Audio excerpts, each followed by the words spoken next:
धर्म स्नेही सत श्रद्धालु, यहाँ पर उपस्थित आप सभी भव्य वर पुंडरीक पुण्यात्मा महानुभाव, आचार्य भगवान समंतभद्र स्वामी द्वारा विरचित रत्नकंडक श्रावकाचार्य की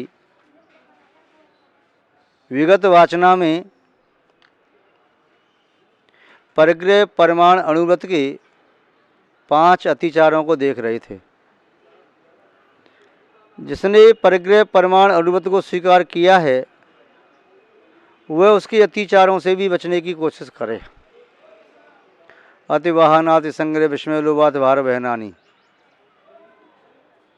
अतिवाहन नहीं रखना, अति संग्रह नहीं करना, दोषों की संपत्ति देकर के आश्रय नहीं करना, लोभ नहीं करना और अति भार वहन नहीं करना, बोझा नहीं ढोना। जब चित्त में लोभ की अग्नि जलती है, मूर्छा होती है पर पदार्थों के प्रति, तब व्यक्ति ये सब कार्य करता है।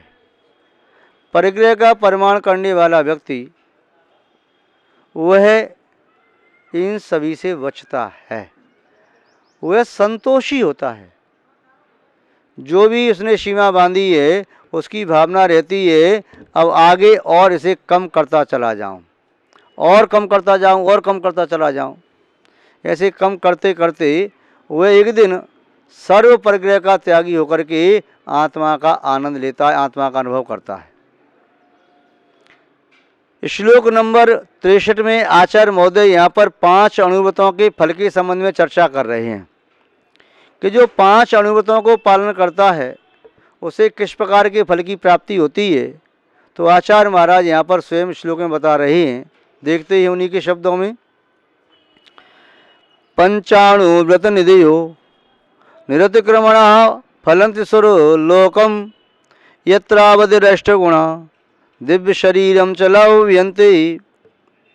आचार्य मोदी यहाँ बता रहे हैं पंचाणुव्रत निधियो, 5 अणुव्रत चेतना की निधि है, चेतना का धन है।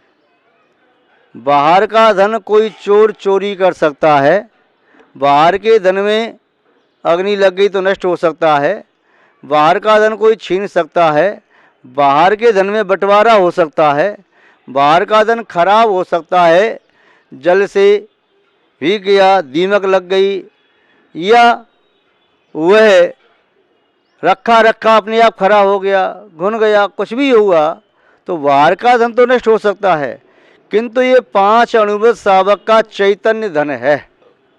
इसलिए यहाँ पर 5 अणुव्रतों को निधि कहा। जैसे चक्रवर्ती की निधि होती है 9 निधि, ऐसे ही ये श्रावक की निधि है। जैसे चक्रवर्ती की निधि का अचिंत फल होता है, ऐसे ही श्रावक की इस निधि का भी अचिंत फल है। इन 5 अणुव्रतों के माध्यम से वह इस जीवन में भी सुख और शांति का अनुभव करता है। 5 अणुव्रतों के माध्यम से वह व्यक्ति इस जीवन को सुखद बनाता है, अपने जीवन को सुखद बनाता है, और जिस परिवेश में रहता है उन्हें भी सुख शांति का अनुभव होता है। इन 5 अणुव्रतों का पालन करने से वह जीव नियम से दिव्य स्वर्ग की अवस्था को प्राप्त करता है। वैमानिक स्वर्ग में जाकर देव होता है, विमानवासी देव होता है, वह कल्पवासी देव बनता है। वहाँ पर भी उन व्रतों के प्रभाव से दिव्य शरीर को प्राप्त करता है, दिव्य भोगों को प्राप्त करता है, दिव्य आसन, दिव्य वाहन, दिव्य शैया, दिव्य अंगनाएं, और उसके शरीर में ऐसी क्षमता, वैकृत शरीर होने से वह अनेक प्रकार की विक्रिया करने में समर्थ होता है।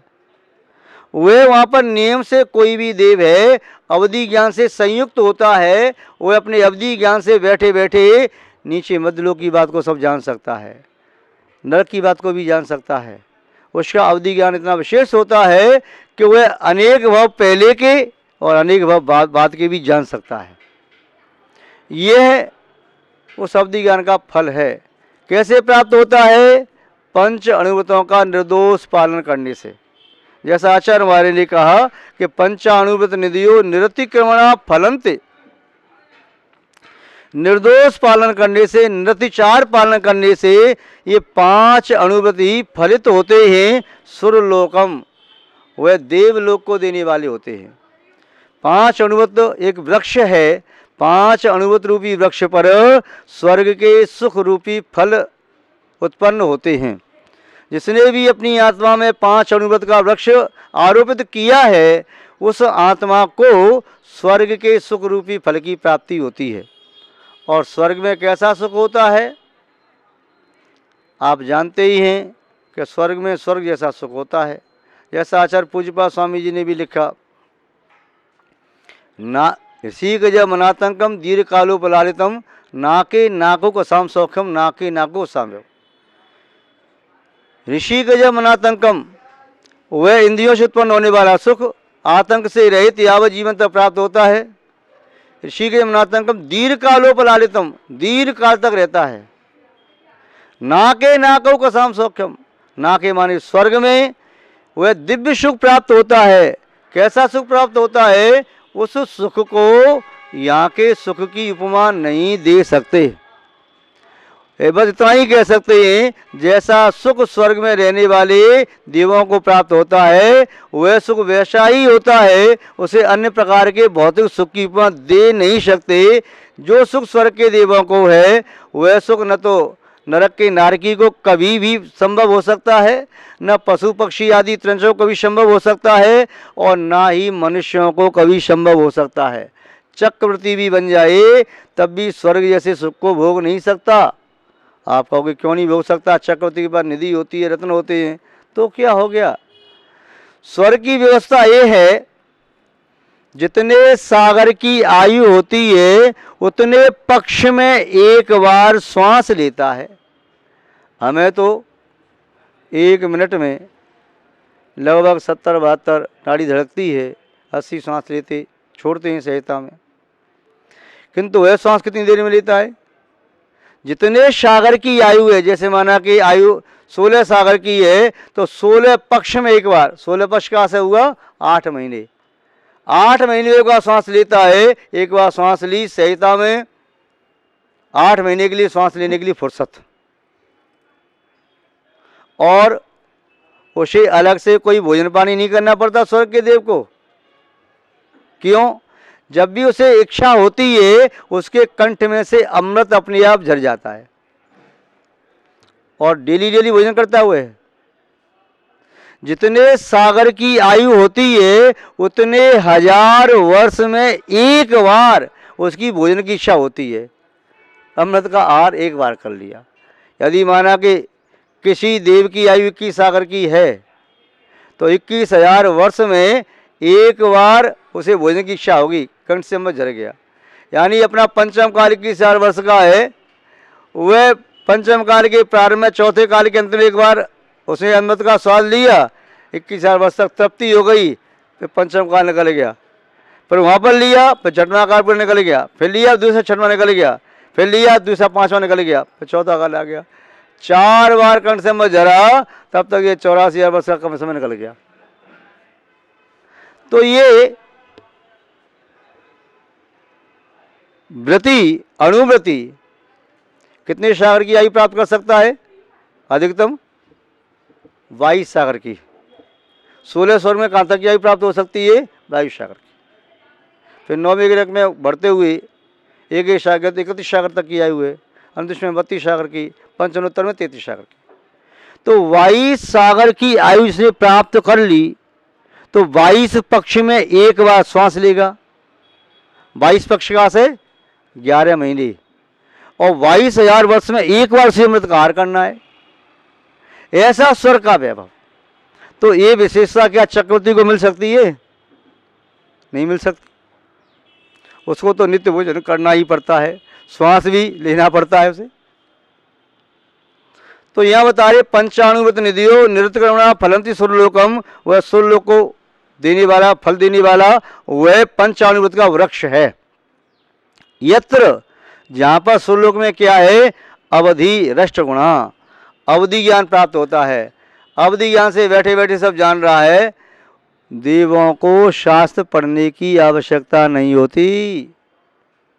देव अपने अवधि ज्ञान से ही समस्त भाषाओं को सीख सकते हैं।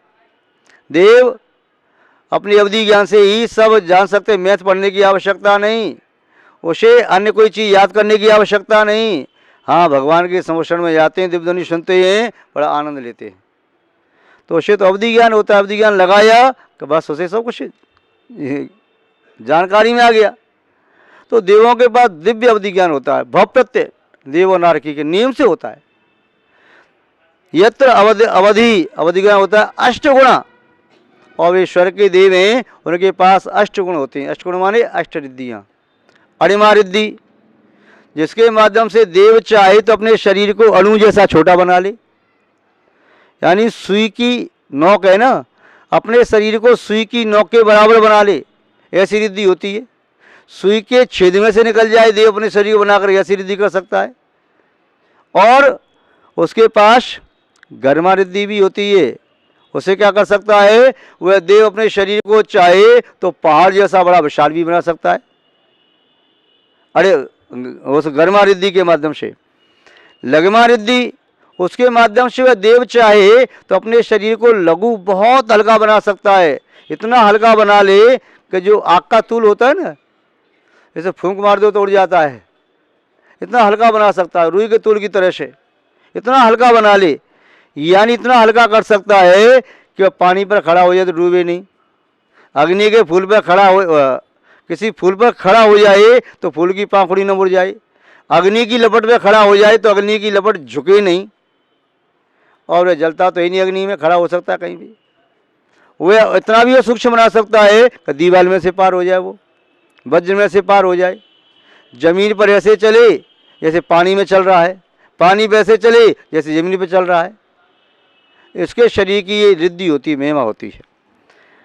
अरिमा गरिमा लगिमा प्राप्ति, वह ऐसी रिद्धि को प्राप्त करता है देव कि यहाँ बैठ करके चाहे तो सुमेरु पर्वत को हाथ बढ़ा करके छू ले, यहाँ बैठ के चाहे तो धात की खंड के सुमेरु पर्वत को छू ले, मानसो तो पर्वत तक पहुँच जाए। इतनी रिद्धियाँ उसकी विक्रिया, इतनी रिद्धि हो सकती है। प्राप्ति पराकाम में नाना प्रकार के वह अन्य पदार्थों को प्राप्त करने में समर्थ होता है। ईशत्व, वह सबके स्वामी पने को प्राप्त करता है उस रिद्धि के माध्यम से। देवत्व अवस्था में वशित्व, ऐसा रूप धारण कर सकता है कि सभी उसके वश में हो जाएं। इस प्रकार की अवस्था उसे प्राप्त हो सकती है। और काम रूपित्व, काम रूपित्व माने वह जैसा चाहे वैसा रूप बना सकता है। वह जैसा चाहे वैसा रूप बना ले, एक रूप बना ले, अनेक रूप बना ले, एक साथ वह एक सेना खड़ी कर दे, वह छोटा बड़ा बन जाए। तो ये उसकी देव की रिद्धियाँ होती हैं। तो 5 अनुमतों का पालन करने वाला वह साधक या साविका इस प्रकार की अवस्था को, रिद्धियों को प्राप्त करता है स्वर्ग में जाकर के। इसके साथ साथ वे देव, यहाँ पर जो शरीर में रोग होते हैं, देवों के शरीर में रोग नहीं होता। यहाँ पर जो बुढ़ापा आता है, देवों के शरीर में बुढ़ापा नहीं आता। यहाँ पर जो बाल अवस्था होती है, वहाँ कोई बाल अवस्था नहीं होती। जन्म लेते अंतर मृत्यु के बाद ऐसे खड़े हो जाते हैं युवा की तरह से, और यावज्जीवन युवा रहते हैं। उसके शरीर की कांति कभी कम नहीं होती। उसके वस्त्र दिव्य वस्त्र होते हैं, दिव्य आभूषण होते हैं। ऐसा नहीं कि वस्त्र फट गए अब चिंता हो गई, ऐसा नहीं कि शरीर अब तो जर्जर हो गया, बुढ़ापा आ गया, दांत टूट गए, मुंह पिचक गया। नहीं, हमेशा ऐसी रहती है यौवन युक्त कांति में। कीड़ा करना स्वभाव होता है। उन्हें न रोना नहीं, शोक करना नहीं, दुखी होना नहीं, रोगी होना नहीं। वे बड़े अपने धर्म ध्यान में मस्त रह सकते हैं। किंतु ऐसी दिव्य अवस्था को प्राप्त करता कौन है? जिसने अपने जीवन में 5 अनुभूतों को स्वीकार किया हो वह है। और जिसने अपने जीवन में 5 अनुभूतों स्वीकार नहीं किया है तो वह ऐसी अवस्था प्राप्त नहीं कर सकता। तो शावकों को ग्रस्त जीवन में रहते हुए 5 प्रकार के अनुभूतों का पालन करना चाहिए। अहिंसाणुव्रत, सत्याणुव्रत, अचौर्याणुव्रत, ब्रह्मचर्य अणुव्रत, परग्रह परमाण अणुव्रत। इन 5 अनुव्रतों का पालन किया था नागश्री ने। नाग शर्मा ब्राह्मण की पुत्री नागश्री, वह सखियों के साथ उद्यान में गई नाग देवता की पूजा करने के लिए। मिथ्या से युक्त थी इसलिए गई वहाँ पर। वहाँ मुनि महाराज को देखा, अन्य कन्या तो सब भाग गई, वह हमारे पास बैठी रह गई। महाराज उपदेश दो। महाराज ने उपदेश दे दिया, बेटा तू भव्य है, 5 अनुव्रतों का पालन कर, इसी पर्याय को छेद करके तो अब क्या कर, पुरुष पर्याय को प्राप्त कर और अपना कल्याण कर। तो उसने नागश्री ने 5 अनुव्रतों को स्वीकार कर लिया। और मुनि महाराज ने कह दिया, तेरा पिता तुझे कुछ कहे तो व्रतों को तोड़ना नहीं, मेरी व्रत भली वापस कर जाना। महाराज जी मैं व्रत तोड़ूंगी नहीं। व्रत लेके गई, पिता को मालूम चला नाग शर्मा ब्राह्मण को। वह कहा मेरी बेटी को व्रत कैसे दे दिए, तो वह उलाना देने के लिए आया। रास्ते में 5 घटनाएं ऐसी घटी जिसको देख करके बेटी ने कहा, पिताजी देखो अहिंसा व्रत मैंने लिया, हिंसा करने वाले को सूली लगती है, झूठ बोलने वाले को फांसी उसकी जीभ काटी जाती है। मैंने व्रत लिया, अच्छा किया। चोरी करने वाले को देखो सज़ा मिल रही है, कुशील सेवन करने वाले को ऐसा देखो अपराध किया तो सज़ा मिल रही है, परिग्रह का संचय किया ज़्यादा तो सज़ा मिल रही है। तो उसने कहा ठीक है 5 अनुव्रतों को रख ले, किंतु मैं मुनि महाराज को लाना दे तो जाऊँगा, मेरी बेटी को व्रत कैसे दे दिए। मुनि महाराज के पास गए, राजा भी पहुँचा, सब पहुँचे। महाराज आपने मेरी बेटी को व्रत कैसे दिया। मैंने अपनी बेटी को दिया। अरे महाराज आपकी बेटी कहाँ से आ गई, मेरी बेटी है, तेरी बेटी कहाँ है। तूने अपनी बेटी को कुछ पढ़ाया, संस्कृत व्याकरण कुछ पढ़ाया, नहीं पढ़ाया, मैंने पढ़ाया है। और उसके पीछे रखी, बोल वायुभूति, वो तो सब बोलने लगी कि पूर्व में बेटी वायुभूति थी। उन मुनि महाराज का भाई था वह। फिर बाद में अनुव्रत का पालन करके वह नागश्री स्वर्ग में देव अवस्था को प्राप्त होती है और पुनः वहाँ से आकर के वह सुकुमाल बनती है। सुकुमाल मुनि महाराज बने और पुनः वह समाधि को करके सवा सिद्धि गई, आगे मोक्ष को प्राप्त करेंगे। तो महानुभाव इन अनुव्रतों का पालन सावक सावकाओं को शक्ति अनुसार अवश्य करना चाहिए, यही आत्म कल्याण का मार्ग है। आज बस इतना ही। जय बोलिए श्री शांतनाथ भगवान की, परम पूज्य आचार्य गुरुदेव श्री विद्यानंद जी महाराज की, अहिंसामय विश्व धर्म की।